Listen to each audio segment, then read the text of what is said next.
প্রিয় দেশবাসী, আসসালামু আলাইকুম। আমি আপনাদের সামনে হাজির হয়েছি অত্যন্ত হৃদয় বিদারক একটি সংবাদ নিয়ে। সিঙ্গাপুরে চিকিৎসাধীন জুলাই গণঅভ্যুত্থানের সম্মুখভাগের অকুতোভয় যোদ্ধা ও ইনকলাব মঞ্চের মুখপাত্র শরীফ ওসমান হাদী আর আমাদের মাঝে নেই। ইন্না লিল্লাহি ওয়া ইন্না ইলাইহি রাজিউন। কিছুক্ষণ আগে সিঙ্গাপুরের পররাষ্ট্রমন্ত্রী ভিভিয়ান বালাকৃষ্ণন আমাকে টেলিফোনে এই হৃদয় বিদারক সংবাদটি জানিয়েছেন। ফেসিবাদ ও আধিপত্যবাদ বিরোধী সংগ্রামের এই অমর সৈনিককে মহান রাব্বুল আলামিন শহীদ হিসেবে কবুল করুন, এই দোয়া করি। আমরা সবাই মিলে এই দোয়া করি। শরীফ ওসমান হাদীর এই অকাল মৃত্যুতে আমি গভীর শোক ও দুঃখ প্রকাশ করছি।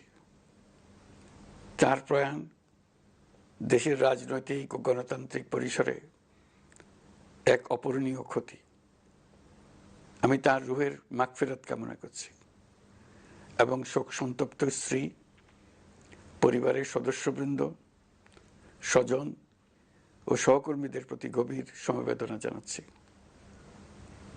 শহীদ ওসমান হাদীর স্ত্রী ও একমাত্র সন্তানের দায়িত্ব সরকার গ্রহণ করবে। শহীদ শরীফ ওসমান হাদীর অকাল মৃত্যুতে আগামী শনিবার একদিনের রাষ্ট্রীয় শোক ঘোষণা করছি। এই উপলক্ষে শনিবার দেশের সব সরকারি, আধা সরকারি, স্বায়ত্তশাসিত প্রতিষ্ঠান, শিক্ষা প্রতিষ্ঠান সহ সরকারি বেসরকারি ভবন এবং বিদেশে বাংলাদেশ মিশনগুলোতে জাতীয় পতাকা অর্ধনমিত থাকবে। একই সাথে আগামীকাল শুক্রবার বাদ জুমা দেশের প্রতিটি মসজিদে শহীদ ওসমান হাদীর রুহের মাগফিরাত কামনায় বিশেষ দোয়া ও মোনাজাতের আয়োজন করা হবে। আপনারা তাতে শরীক হন। অন্যান্য ধর্মের উপাসনালয়গুলোতেও আয়োজন হবে বিশেষ প্রার্থনার। আমি বিশেষ কৃতজ্ঞতা জানাই সিঙ্গাপুর সরকারের প্রতি।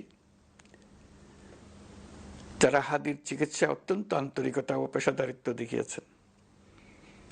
বিশেষ করে সিঙ্গাপুরের পররাষ্ট্রমন্ত্রী ভিভিয়ান বালাকৃষ্ণন, যিনি একই সঙ্গে একজন বিশিষ্ট চিকিৎসক, তার প্রতিও তিনি নিজে হাদীর পরিচর্যা করেছেন, আমাকে নিয়মিত চিকিৎসা সম্পর্কে খোঁজখবর দিয়েছেন।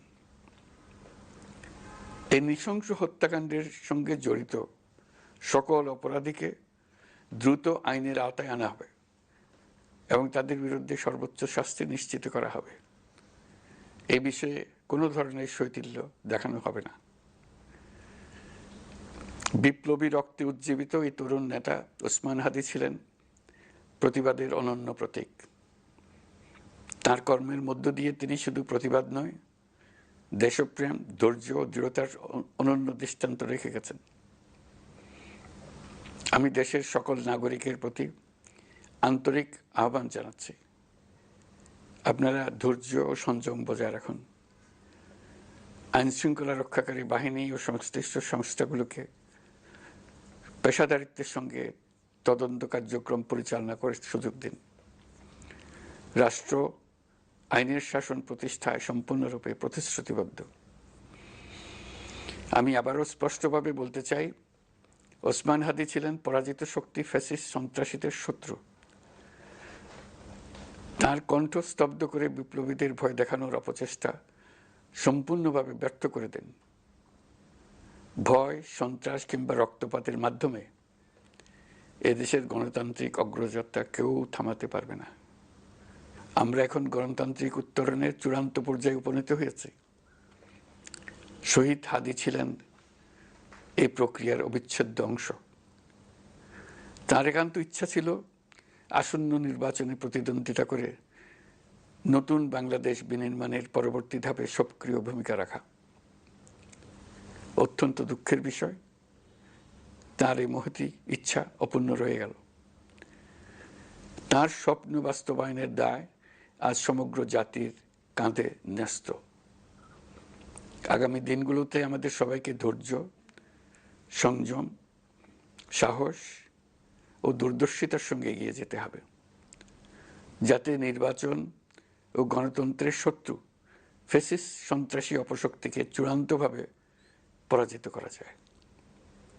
এই শোকের মুহূর্তে আসুন আমরা শহীদ শরীফ ওসমান হাদির আদর্শ ও ত্যাগকে শক্তিতে পরিণত করি, ধৈর্য ধারণ করি, অপপ্রচার ও গুজবে কান না দিই এবং যে কোনো হঠকারী সিদ্ধান্ত থেকে বিরত থাকে। যারা দেশকে অস্থিতিশীল করতে চান